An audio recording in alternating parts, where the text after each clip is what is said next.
Hi all, I'm CMA Prisa Agustin. നിങ്ങൾക്ക് already അറിയാം നമ്മുടെ എക്സാംസിന്റെ സ്റ്റഡി ലീവുകളൊക്കെ സ്റ്റാർട്ട് ചെയ്തു ആൻഡ് എല്ലാവരും നല്ല അടിപൊളി പ്രിപ്പറേഷൻസിലൊക്കെ ആയിരിക്കും അല്ലേ. അപ്പൊ ഇന്ന് ഞാൻ വന്നിരിക്കുന്നത് നിങ്ങളുടെ ഒരു അക്കാഡമിക് ടോപ്പിക് റിലേറ്റഡ് വീഡിയോ ആയിട്ടൊന്നുമല്ല. ഇന്ന് നമ്മൾ വന്നിരിക്കുന്നത് നമ്മുടെ ഈ ഒരു സ്റ്റഡി ടൈമിൽ, അതായത് നമ്മുടെ ഈ സ്റ്റഡി ലീവിന്റെ ടൈമിൽ, എക്സാം പ്രിപ്പറേഷൻസ് ടൈമിൽ നിങ്ങൾക്ക് ഏറ്റവും യൂസ്ഫുൾ ആവുന്ന ഒരു കണ്ടന്റുമായിട്ടാണ്. അതായത് നമ്മുടെ എക്സാം പോയിന്റ് ഓഫ് വ്യൂവിൽ നമ്മൾ എങ്ങനെ പ്രിപ്പയർ ചെയ്യണം. നിങ്ങൾക്ക് എല്ലാവർക്കും അറിയാം, ഞാൻ കോർപ്പറേറ്റ് അക്കൗണ്ടിങ്ങിന്റെ ഫാക്കൽറ്റി ആണ്. സോ ഞാൻ ഇന്ന് നിങ്ങൾക്ക് വേണ്ടി എടുക്കാൻ പോകുന്ന ഒരു വീഡിയോ അല്ലെങ്കിൽ ഒരു ഷോർട്ട് വീഡിയോ എന്ന് പറയുന്നത് നമ്മുടെ ഈ കോർപ്പറേറ്റിംഗ് അക്കൗണ്ടിങ് എന്ന പേപ്പറിന് വേണ്ടി നിങ്ങൾ എങ്ങനെ പ്രിപ്പയർ ചെയ്യണം, എങ്ങനെയാണ് ഒരു സ്റ്റഡി പ്ലാൻ വരിക, അല്ലെങ്കിൽ എന്താണ് നിങ്ങൾ ഇതിനകത്ത് ഇമ്പോർട്ടന്റ് ആയിട്ട് പഠിക്കേണ്ടത്, എന്തൊക്കെ കാര്യങ്ങൾ ശ്രദ്ധിക്കണം. അതുപോലെ തന്നെ നമ്മുടെ പ്രീവിയസ് ക്വസ്റ്റ്യൻ പേപ്പേഴ്സ് ഉണ്ടല്ലോ, പ്രീവിയസ് ഒരു 3 ടേമിലെ ക്വസ്റ്റ്യൻ പേപ്പറിന്റെ ബേസിസിൽ ലൈക്ക് ഏതൊക്കെ ടോപ്പിക്സിൽ നിന്നാണ് ക്വസ്റ്റ്യൻസ് വന്നിരിക്കുന്നത്. അങ്ങനെ നിങ്ങളുടെ ഈ സ്റ്റഡി ടൈമിൽ, ദാറ്റ് ഇസ് നിങ്ങളുടെ ഈ സ്റ്റഡി ലീവിന്റെ ടൈമിൽ നിങ്ങൾക്ക് കുറച്ചുകൂടെ നിങ്ങളുടെ റിവിഷൻസ് എളുപ്പമാക്കാൻ പറ്റുന്ന കുറച്ച് കോണ്ടന്റുകളുമായിട്ടാണ് ഞാൻ ഇന്നത്തെ ഈ വീഡിയോയിൽ വന്നിരിക്കുന്നത്. ഓക്കെ, അപ്പം വെൽക്കം ടു ദ വീഡിയോ. അപ്പൊ നമ്മൾ ഇന്ന് ചെയ്യാൻ പോകുന്നതെന്ന് പറഞ്ഞു കഴിഞ്ഞാൽ നമ്മുടെ കോർപ്പറേറ്റ് അക്കൗണ്ടിങ്, നിങ്ങൾക്ക് അറിയാം കോർപ്പറേറ്റ് അക്കൗണ്ടിങ് ആൻഡ് ഓഡിറ്റിംഗ് എന്നുള്ളത് ഒരു 2 സബ്ജക്റ്റുകളായിട്ടാണ് നമ്മൾ ക്ലാസ്സുകൾ എടുക്കുന്നത്. അപ്പം അതിൽ എങ്ങനെയാണ് ബൈഫിക്കേഷൻസ് പഠിക്കേണ്ടത്, എങ്ങനെ എക്സാം പോയിന്റ് ഓഫ് വ്യൂ നിങ്ങൾ പ്രിപ്പയർ ചെയ്യണം എന്നാണ് നോക്കുന്നത്.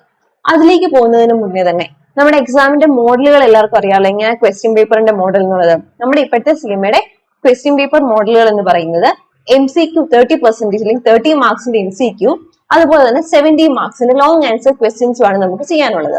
ആൻഡ് ഈ 30 മാർക്സിന്റെ MCQs എന്ന് പറഞ്ഞു കഴിഞ്ഞാൽ 15 ക്വസ്റ്റ്യൻസ് ഓഫ് 2 മാർക്ക് ഈച്ച് ആണ്. ഓരോ ക്വസ്റ്റ്യനും 2 മാർക്കാണ്. അങ്ങനെ 15 MCQ ക്വസ്റ്റ്യൻസ് ആണ് നമുക്കുള്ളത്. അതുപോലെ തന്നെ ലോങ് ആൻസർ ക്വസ്റ്റ്യൻസ് എന്ന് പറഞ്ഞു കഴിഞ്ഞാൽ 7 ക്വസ്റ്റ്യൻസ് ആണുള്ളത്.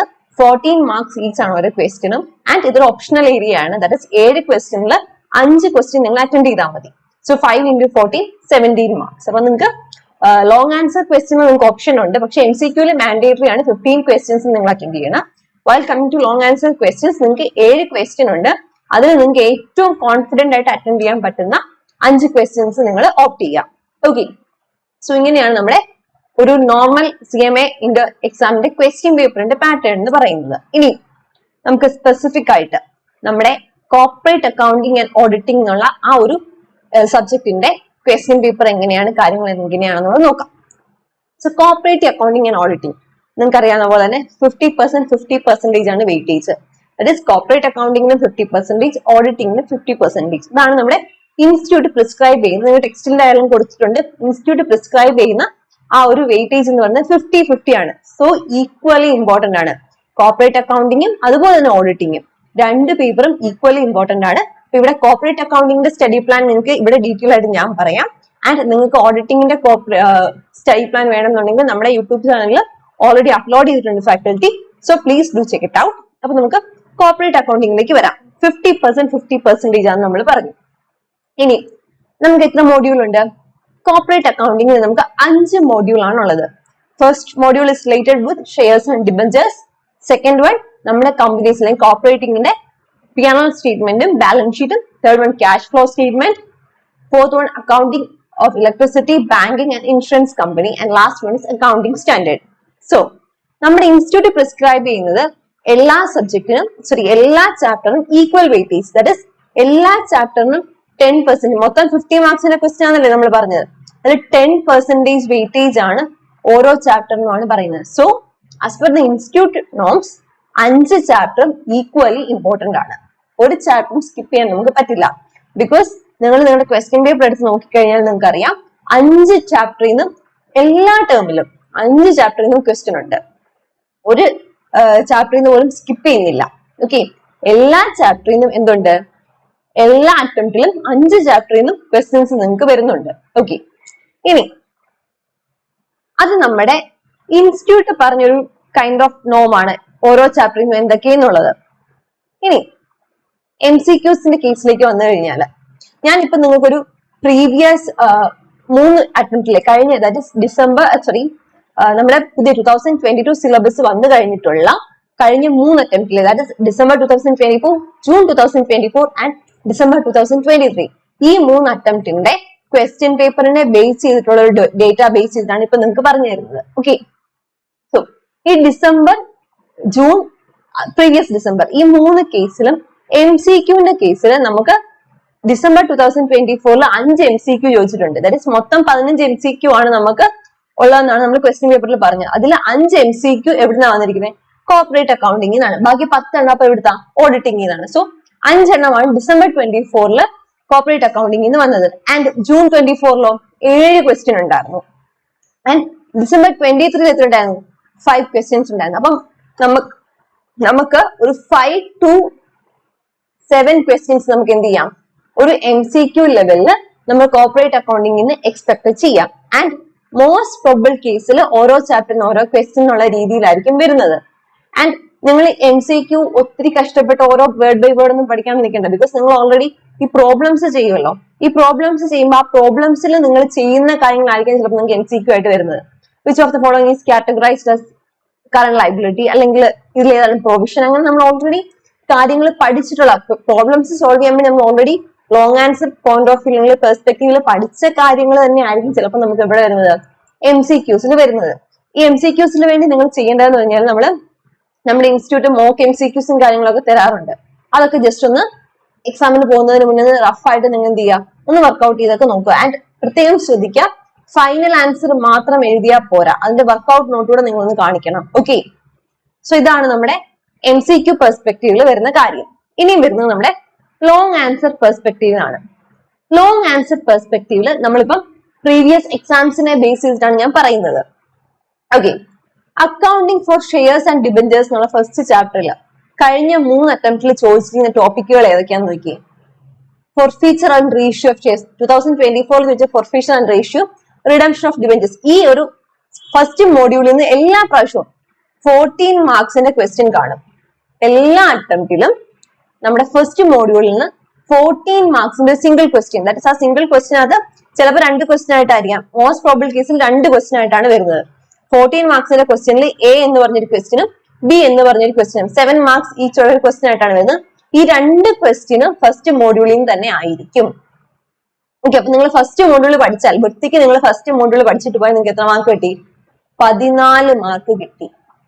ഓക്കെ, പ്രോബ്ലം ക്വസ്റ്റ്യൻ ആണ്, എഴുതുന്നത് ശരിയാണെങ്കിൽ തിയറി പോലെയല്ല, ഫുൾ മാർക്ക് കിട്ടും. സോ 14 മാർക്ക് കിട്ടും നിങ്ങൾക്ക്. ഫസ്റ്റ് മോഡ്യൂൾ നിങ്ങൾ വൃത്തിക്ക് പഠിച്ചിട്ട് പോയാൽ 2 ക്വസ്റ്റ്യൻ ആയിരിക്കും ഫസ്റ്റ് മോഡ്യൂൾ എന്നുള്ളത്, A-B ആയിട്ട്. അത് രണ്ടും നിങ്ങൾ സോൾവ് ചെയ്താൽ നിങ്ങൾക്ക് എത്ര മാർക്ക് കിട്ടും? 14 മാർക്സ് കിട്ടും. 7 മാർക്ക് ഈച്ചിന്റെ ക്വസ്റ്റ്യൻ ആയിരിക്കും. ആൻഡ് രണ്ടും ഒന്നിച്ചായിരിക്കും വരുന്നത്. ഒറ്റ ക്വസ്റ്റ്യനിൽ A-B ആയിട്ടായിരിക്കും ഫസ്റ്റ് മോഡ്യൂളിൽ നിന്നുള്ള ക്വസ്റ്റ്യൻ വരുന്നത്. കഴിഞ്ഞ 3 അറ്റംപ്റ്റിലും അങ്ങനെയാണ് വന്നിരിക്കുന്നത്. സോ ഡിസംബർ 2024 ഷെയറിന്റെ കേസിൽ ഒരുപാട് ഏരിയാസ് കവർ ചെയ്യുന്നുണ്ടെന്ന് നമുക്കറിയാം. സോ ഡിസംബർ 2024 ഏതൊക്കെ ഏരിയ ചോദിച്ചിരിക്കുന്നത്? ഫോർഫീച്ചർ ആൻഡ് റേഷ്യോ ഓഫ് ഷെയർസിനെ ബേസ് ചെയ്തുള്ള ക്വസ്റ്റ്യൻ ആയിരുന്നു ഡിസംബർ 2024 വന്നത്. ആൻഡ് അവിടെ തന്നെ സെക്കൻഡ് ക്വസ്റ്റ്യൻ എന്തായിരുന്നു? റിഡംഷൻ ഓഫ് ഡിബഞ്ചറിന്റെ ആയിരുന്നു. ഓക്കെ, ഈ 2 ഏരിയയിൽ നിന്നായിരുന്നു ഡിസംബർ 2024 വന്നത്. ആൻഡ് ജൂൺ 2024 റൈറ്റ് ഇഷ്യൂന്റെ കേസിൽ നമുക്ക് വാല്യൂ ഓഫ് റൈറ്റ് ഒക്കെ കണ്ടുപിടിക്കാനുള്ള ഓപ്ഷൻ ഉണ്ട്. തിയററ്റിക്കൽ മാർക്കറ്റ് പ്രൈസ്, ആ ക്വസ്റ്റ്യൻ, ആ ഒരു ഏരിയ എന്നുള്ള ക്വസ്റ്റ്യൻ ആയിരുന്നു റൈറ്റ് ഇഷ്യൂവിൽ ജൂൺ 2024 വന്നത്. ആൻഡ് അണ്ടർ റൈറ്റിംഗിന്നായിരുന്നു സെക്കൻഡ് ക്വസ്റ്റ്യൻ വന്നത്. Okay, December 2023 same again repeat, re ഇഷ്യൂവിൽ നിന്നും ഫോർഫീച്ചർ ആൻഡ് റീ ഇഷ്യൂവിൽ നിന്നും ഈ റൈറ്റ് ഇഷ്യൂവിൽ നിന്നും. ഓക്കെ, സോ ഇങ്ങനെയാണ് ഫസ്റ്റ് മോഡ്യൂളിൽ നിന്ന് കഴിഞ്ഞ 3 അറ്റംപ്റ്റിൽ ക്വസ്റ്റ്യൻ വന്നിരിക്കുന്നത്. ഇത് ഈ ഒരൊറ്റ ടോപ്പിക്കിൽ നിന്ന് മാത്രമേ ഈ അറ്റംപ്റ്റിലും ക്വസ്റ്റ്യൻ വരുന്നുള്ളൂ എന്നല്ല ഞാൻ പറഞ്ഞതിന്റെ അർത്ഥം. നമ്മള് പ്രീവിയസ് 3 ടൈമിൽ ഒരു കമ്പാരിസൺ ആണ് ചെയ്യുന്നത്. ഏത് ടോപ്പിക്ക് കൂടുതൽ സ്ട്രെസ് കൊടുത്ത് പഠിക്കണമെന്ന് ഒരു കമ്പാരിസൺ ആണ് ചെയ്യുന്നത്. കഴിഞ്ഞ 3 അറ്റംപ്റ്റിൽ വന്ന ക്വസ്റ്റ്യൻസിന്റെ ബേസ് ചെയ്ത് ഒരു കമ്പാരിസൺ, അല്ലെങ്കിൽ നിങ്ങൾക്ക് റഫ് ഐഡിയ ആണ് തരുന്നത്. ചിലപ്പോൾ ഈ ഒരു ഏരിയയിൽ നിന്ന് ആയിരിക്കത്തില്ല ചോദിക്കുന്നത്, എന്നാലും കുറച്ചുകൂടി കഴിഞ്ഞ 3 പ്രാവശ്യം റിപ്പീറ്റ് ചെയ്ത് ചോദിച്ച ഏരിയാസ് ആണിത്. അതുകൊണ്ട് കുറച്ചുകൂടി സ്ട്രെസ് കൊടുത്ത് ഏരിയാസ് ഫോക്കസ് ചെയ്ത് പഠിക്കുക. ഓക്കെ, സോ റൈറ്റ് ഇഷ്യൂവിന്റെ കേസിൽ വരുന്ന ഈ 2 ടേമിലും, ദാറ്റ് ഇസ് ജൂൺ 24 ഡിസംബർ 23 ചോദിച്ചിരിക്കുന്നത് തിയററ്റിക്കൽ മാർക്കറ്റ് പ്രൈസിന്റെ കേസും വാല്യൂ ഓഫ് റൈറ്റിന്റെ കേസും ഒക്കെയാണ് ചോദിച്ചിരിക്കുന്നത്. ആ സെയിം ക്വസ്റ്റ്യൻ തന്നെയാണ്. ലൈക് ക്വസ്റ്റ്യനിൽ പാറ്റേൺ ഓഫ് ക്വസ്റ്റ്യൻ 2 വർഷം സെയിം ആണ് ചോദിച്ചിരിക്കുന്നത്. അതുപോലെ തന്നെ ഡിസംബർ 24 ഡിസംബർ 23 എന്ത് ചോദിച്ചിട്ടുണ്ട്? ഫോർഫീച്ചർ ആൻഡ് റേഷ്യോ ഓഫ് ഷെയർസും ചോദിച്ചിട്ടുണ്ട്. ഓക്കെ, ക്ലിയർ ആയോ? സോ ഇത്രയും കാര്യങ്ങളാണ് ഫസ്റ്റ് മോഡ്യൂളിൽ നിന്ന് കൂടുതൽ സ്ട്രെസ് കൊടുത്ത് പഠിക്കേണ്ടത്. ഇനി second one, preparation of financial statement. ഇത് 14 മാർക്സിന്റെ ഒരു സിംഗിൾ ക്വസ്റ്റ്യൻ ആയിരിക്കും എല്ലാ പ്രാവശ്യവും ഒരു P&L ബാലൻസ് ഷീറ്റും പ്രിപ്പയർ ചെയ്യാൻ. അത് എല്ലാ ക്വസ്റ്റ്യൻ പേപ്പറിനകത്തും ഉണ്ട്. എല്ലാ ഇയറിലും ചോദിക്കുന്ന ക്വസ്റ്റ്യൻ ആണ്. 14 മാർക്സിന്റെ സിംഗിൾ ക്വസ്റ്റ്യൻ, ഒറ്റ ക്വസ്റ്റ്യൻ, എയും ബി ഓപ്ഷൻ ഒന്നുമില്ല, സിംഗിൾ ക്വസ്റ്റ്യൻ. ഓക്കെ, ഇനി third module cash flow statement ആണ്. ക്യാഷ് ഫ്ലോ സ്റ്റേറ്റ്മെന്റ് മക്കളെ, ക്യാഷ് ഫ്ലോ സ്റ്റേറ്റ്മെന്റും അതുപോലെ തന്നെ നമ്മുടെ അക്കൗണ്ടിങ് സ്റ്റാൻഡേർഡ്സിന്റെ പോർഷൻ ഇല്ലേ, ഈ അക്കൗണ്ടിങ് സ്റ്റാൻഡേർഡ്സിന്റെ പോർഷൻ ഇവിടുന്ന് 7 മാർക്കിന്റെ ഒരു ക്വസ്റ്റ്യനും ഇവിടുന്ന് 7 മാർക്കിന്റെ ഒരു ക്വസ്റ്റ്യനും, ഇത് രണ്ടും കൂടെ മെർജ് ചെയ്ത് ഒരു സിംഗിൾ ക്വസ്റ്റ്യൻ ആയിട്ടാണ് വരുന്നത്. അതിൽ എ ബി എന്നുള്ള ക്വസ്റ്റ്യൻ.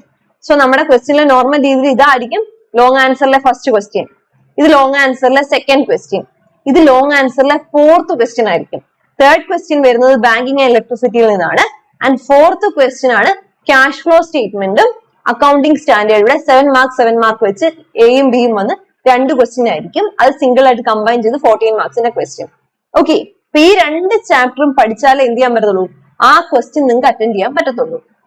ക്യാഷ് ഫ്ലോ സ്റ്റേറ്റ്മെന്റ് പഠിക്കാൻ എക്സ്ട്രാ ആയിട്ട് ഒന്നുമില്ല, ആ ഫോർമാറ്റ് നിങ്ങൾക്ക് അറിയാമെന്നുണ്ടെങ്കിൽ ക്യാഷ് ഫ്ലോ സ്റ്റേറ്റ്മെന്റ് ഏത് ക്വസ്റ്റ്യൻ നിങ്ങൾക്ക് ചെയ്യാം.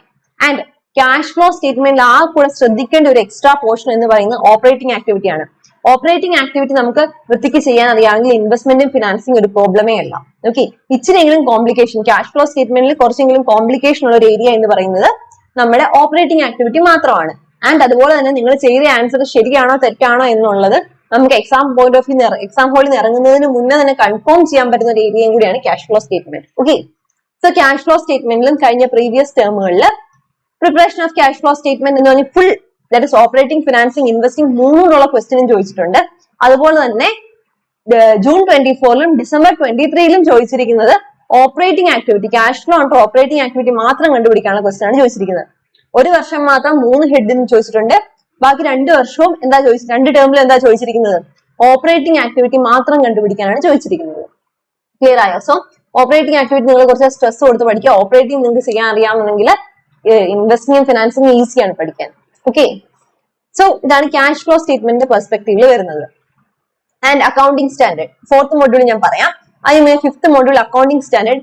അക്കൗണ്ടിംഗ് സ്റ്റാൻഡേർഡിൽ നമുക്ക് AS ഉള്ള ക്വസ്റ്റ്യൻസ് ആണ് വരുന്നത്. ഇതെല്ലാം പ്രോബ്ലം ക്വസ്റ്റ്യൻ ആണ് വരുന്നത്. തിയറി ക്വസ്റ്റ്യൻ ഒന്നും നിങ്ങൾക്ക് ക്വസ്റ്റ്യൻ വന്നിട്ടില്ല. ഓക്കെ, സോ അക്കൗണ്ടിംഗ് സ്റ്റാൻഡേർഡ്സിന്റെ പെർസ്പെക്ടീവിൽ നിന്ന് വരുന്നത് ഡിസംബർ 2024 ചോദിച്ചത് AS90 എംപ്ലോയി ബെനിഫിറ്റ് എന്നുള്ള ക്വസ്റ്റ്യൻ ആയിരുന്നു. ആൻഡ് ജൂൺ 24ലും ഡിസംബർ 23ലും ചോദിച്ചത് IND-AS 33 ദാറ്റ് ഇസ് EPS എന്നുള്ള ഏർണിംഗ്സ് പെർ ഷെയർ എന്നുള്ള ക്വസ്റ്റ്യൻ ആയിരുന്നു ജൂണിലും ഡിസംബറിലും ചോദിച്ചത്. ഓക്കെ, ഇതാണ് AS 7 മാർക്കിന്റെ, ഇതും 7 മാർക്കിന്റെ ക്വസ്റ്റ്യൻ ആണ്. ഇതും ക്യാഷ് ഫ്ലോ സ്റ്റേറ്റ്മെന്റോട് ഒറ്റ ക്വസ്റ്റ്യൻ ആയിട്ടാണ് വരുന്നത്. And banking and electricity, insurance company, ഇതിൽ നിന്ന് 14 മാർക്സിന്റെ ഒരു സിംഗിൾ ക്വസ്റ്റ്യൻ ആയിരിക്കും വരുന്നത്. അതില് 7 മാർക്സിന്റെ ഒരു ക്വസ്റ്റ്യൻ, 7 മാർക്സിന്റെ ഒരു ക്വസ്റ്റ്യൻ, 2 സബ് ക്വസ്റ്റ്യൻ കാണും. അത് രണ്ടും 2 ചാപ്റ്ററിൽ നിന്നായിരിക്കും. ഓക്കെ, എപ്പോഴും ഒരു ചാപ്റ്ററിൽ ചോദിക്കുന്നത് ബാങ്കിങ്ങും ഫിനാൻസ് ഇൻഷുറൻസ് കൂടെ ആയിരിക്കും ചോദിക്കുന്നത്, അല്ലെങ്കിൽ ബാങ്കിങ് ഇലക്ട്രിസിറ്റിയും കൂടി ആയിരിക്കും, ഇൻഷുറൻസ് ഇലക്ട്രിസിറ്റിയും കൂടി ആയിരിക്കും. മോസ്റ്റ് പ്രോബബിൾ കേസിൽ റിപ്പീറ്റഡ് ആയിട്ട് കണ്ടിരിക്കുന്നത് ബാങ്കിങ്ങിൽ നിന്നും ഇൻഷുറൻസിൽ നിന്നുമാണ് ചോദ്യം വരാറ്, ഒരു പ്രോബിലിറ്റി കൂടുതൽ. ആൻഡ് അതുപോലെ തന്നെ നിങ്ങൾ ഈ പഠിക്കുമ്പോഴേക്കും നിങ്ങൾക്ക് ഒരിക്കലും ബാങ്കിങ്, ഇലക്ട്രിസിറ്റി ആൻഡ് ഇൻഷുറൻസ് കമ്പനിയുടെ കേസിൽ നിങ്ങളോട് പിയാനിലും ബാലൻസ് ഷീറ്റും ചെയ്യാനുള്ള ക്വസ്റ്റ്യൻസ് വരത്തില്ല. മോസ്റ്റ് പ്രോബബിൾ ഒരു 99% നിങ്ങൾക്ക് ബാങ്കിങ്, ഇലക്ട്രിസിറ്റി ആൻഡ് ഇൻഷുറൻസ് കമ്പനീസിൽ കുറെ ചെറിയ ചെറിയ പോർഷൻസ് ഉണ്ടല്ലോ പ്രോബ്ലംസിന്റെ, ഇൻട്രസ്റ്റ് ഓൺ റിബേറ്റ് അല്ലെങ്കിൽ നമ്മുടെ working capital computations, secure and secure, അങ്ങനെ ഒരുപാട് ഏരിയാസ് ഉണ്ട്. ആ ചെറിയ ചെറിയ ഏരിയയിൽ നിന്നുള്ള ക്വസ്റ്റ്യൻസ് ആയിരിക്കും എപ്പോഴും വരാൻ പോസിബിലിറ്റി. സോ നിങ്ങൾ ശ്രദ്ധിച്ചേ, ഡിസംബർ 2024 ബാങ്കിങ്ങിൽ നിന്നും ഇൻഷുറൻസിൽ നിന്നുമാണ് ചോദിച്ചത്. ബാങ്കിങ്ങിൽ നിന്ന് ചോദിച്ചത് ഏതാ, അൺസെക്യൂർഡും സെക്യൂർഡും പോർഷൻ. ആൻഡ് ഇൻഷുറൻസിൽ നിന്ന് ചോദിച്ചത് നമ്മുടെ അഷുറൻസ് ഫണ്ട്, ലൈഫ് അഷുറൻസ് ഫണ്ടിന്റെ പോർഷൻ ആണ് ഇൻഷുറൻസിൽ നിന്ന് ചോദിച്ചിരിക്കുന്നത്.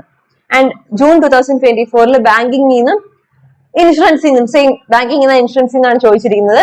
റിബേറ്റ് ഓൺ നമ്മുടെ ബിൽസ് ഡിസ്കൗണ്ടും അതുപോലെ തന്നെ റവന്യൂ അക്കൗണ്ടുമാണ് ചോദിച്ചിരിക്കുന്നത്.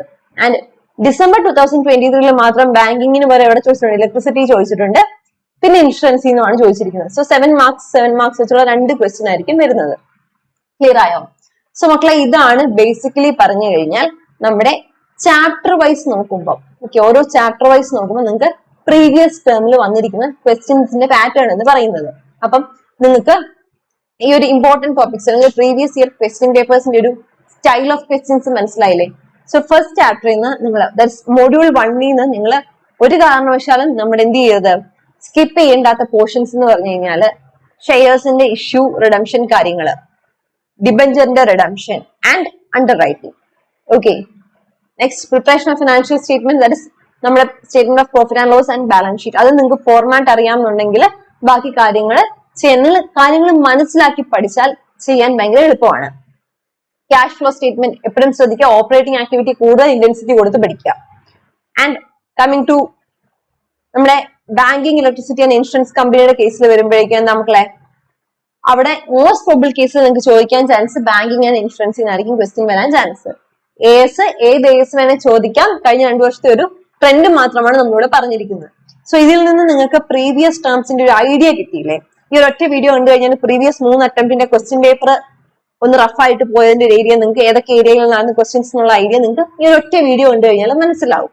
അതിന് നിങ്ങളെ ഒന്ന് ഹെൽപ്പ് ചെയ്യാൻ വേണ്ടിയാണ് നമ്മൾ ഈ വീഡിയോ ചെയ്തത്. ആൻഡ് അതുപോലെ തന്നെ നിങ്ങൾ പഠിക്കുമ്പോഴേക്കും ഒരു പ്രോബ്ലം പേപ്പർ ആണ്. സോ ബൈ ഹാർട്ട് ചെയ്യാതെ മാക്സിമം ഓരോ ക്വസ്റ്റ്യനും നിങ്ങൾ ചെയ്ത് പഠിക്കുക. ആൻഡ് ചെയ്ത് പഠിക്കുമ്പോൾ ഓരോ കാര്യങ്ങളും എവിടെ എന്തുകൊണ്ട് എടുത്തു എന്നുള്ളത് അത് ഓക്കെ ഇത് ഇവിടെ എടുത്തു എന്ന് ബൈ ഹാർട്ട് ചെയ്യാതെ ആ ഒരു ഏരിയ എന്തുകൊണ്ട് ഇത് ഓക്കെ ഈ ഐറ്റം എന്തിനെ ഓപ്പറേറ്റിംഗ് ആക്ടിവിറ്റിയിൽ എടുത്തു എന്നുള്ള കോൺസെപ്റ്റ് മനസ്സിലാക്കി പഠിക്കുക. അങ്ങനെ പഠിച്ചു കഴിഞ്ഞാൽ ഏത് ക്വസ്റ്റ്യൻ വന്നു കഴിഞ്ഞാൽ നിങ്ങൾക്ക് സോൾവ് ചെയ്യാൻ പറ്റും. സോ അപ്പൊ നിങ്ങൾക്ക് നിങ്ങളുടെ കമ്പനി അക്കൗണ്ട്സിൽ നിങ്ങളുടെ കോർപ്പറേറ്റ് അക്കൗണ്ടിങ് പേപ്പറിനെ പറ്റിയുള്ള ഇമ്പോർട്ടന്റ് ആയിട്ടുള്ള ടോപ്പിക്സും അതെങ്ങനെ അപ്രോച്ച് ചെയ്യാനുള്ള കാര്യങ്ങളൊക്കെ നിങ്ങൾക്ക് ഐഡിയ കിട്ടിയെന്ന് വിചാരിക്കുന്നു. And all the very best for everyone. Do prepare well for your exams and നല്ല രീതിയിലുള്ള എക്സാംസ് ഒക്കെ അറ്റൻഡ് ചെയ്യാൻ പറ്റട്ടെ. Let all you will fly with your flowering colors for your results. അപ്പം എല്ലാം നന്നായിട്ട് വരട്ടെ. Wishing you all a very best and take maximum efforts. നിങ്ങളുടെ മാക്സിമം എഫേർട്ട് എടുത്ത് ഈ ഒരു 1.5 മാസം നിങ്ങൾ മാക്സിമം എഫേർട്ട് ഇട്ട് പഠിച്ചു കഴിഞ്ഞാൽ നിങ്ങൾക്ക് നല്ല സ്കോറുകൾ വാങ്ങിച്ച് എല്ലാവർക്കും പാസ്സാകാൻ പറ്റും. ആൻഡ് പ്രോബ്ലം പേപ്പർ ആണ്.